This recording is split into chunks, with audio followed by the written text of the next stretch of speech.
back, and thank God. I had a good time, but I was in Vegas for a week, so we're back. We made it. How was the show for you, Brett? It was good, man. I really enjoy talking to people in our industry. There's so many entrepreneurs, there's so many hustlers, so many people with good ideas that are out there trying to push to the next level. Hence the reason for the push marketing, for the push company, I should say. Push Metals, who had a fucking pretty awesome podcast booth, right? I mean, that's Jeff Holmes. Thank you. Shout out for the shirt. I would have worn mine, Jeff, but it's in the tote. It's in our tote. It didn't get shipped. It's on its way here. But shout out to those guys. Anyone out there just still fighting the fight. Anyone out there pushing the envelope like Jeff. And he's out there podcasting. Put himself out there because he's just himself. Yeah. And that's what people like. People don't want it. Everyone all buttoned up and boring. There's a certain sect of people that want that.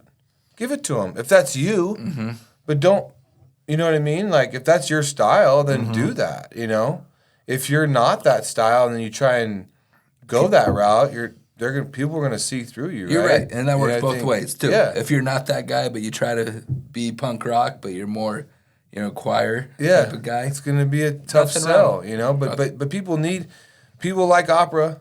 Just like they like punk rock. Yep. Like, it takes all kinds. And I think I heard it said, if you got a unique enough story, it finds its way and tell it. But to people on the marketing side, the podcasting side, that are out there, like, trying to promote their business, at the end of the day, if you don't try, how are you going to know? Hence the FAFO. Which right here. I don't have a whole lot of these shirts left, but if you want one, hit me up. I'll see what I can do. If I get enough requests, maybe we'll make another run of them. So if you didn't get one, we handed out about 200.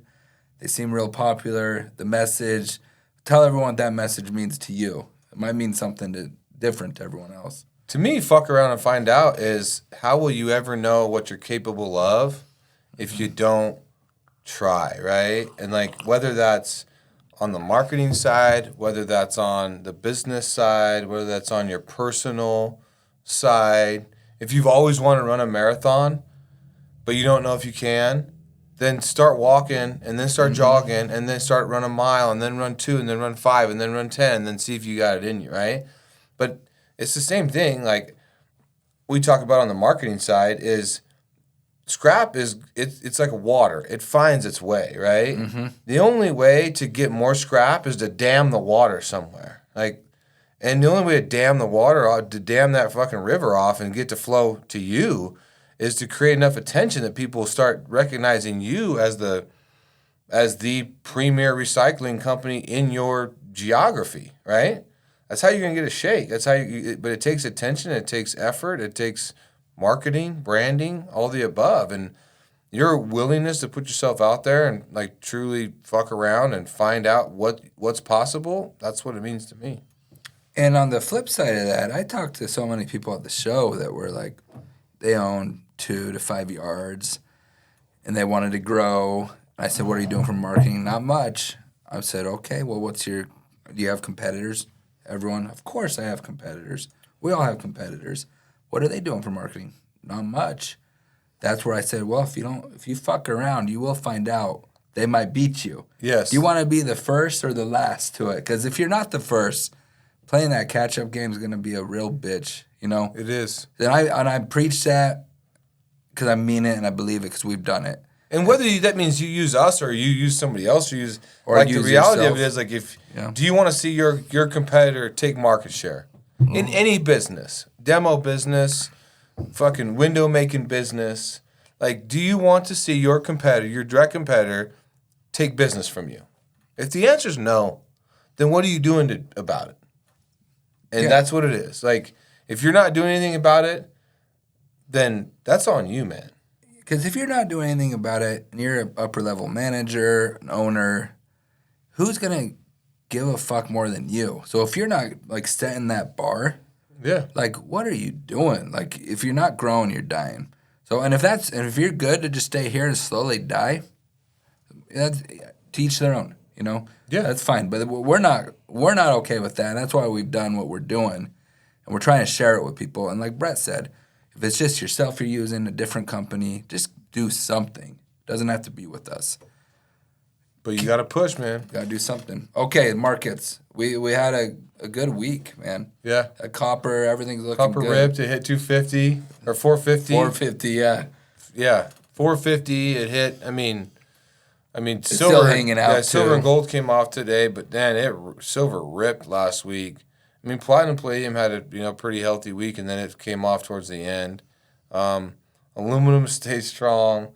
Nickel's above $8 now still, and I mean, it's going to be an interesting Q2, right? Or to the finish line of Q2. We got another 2 months, so here we go. I think it's my firm belief is that it is an election year, so it's a super tricky economy, which means there are a lot of waves. It's an up and down, and with it being an incumbent election year where there's a chance to add another 4 years to the existing, then they're not going to just let this thing go to hell in a handbasket.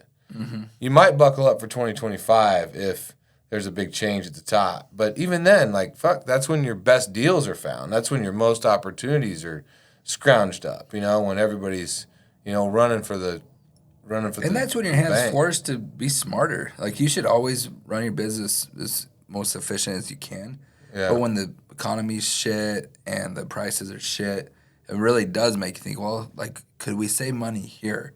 So I think our best times have been in the shitty markets. Oh yeah, we can honestly, consciously sit back and say our best decisions that we made were when the market was crazy tough, everybody was scared, and we just fucking shoved all of our chips to the middle of the table. Yep. Because that's really kind of how we operate in general, but it's because we're willing to bet on ourselves. Yeah, and we continue to do so. We'll keep doing it, and we'll keep sharing with you. If you guys do want a shirt, hit me up, hit Brett up, and anything else to share? We'll spend this week trying to recover and answering questions. We got a lot of things we got to work through, which is good. And man, it's go time. All right, thanks, Brett. Thank you, everybody. Take care.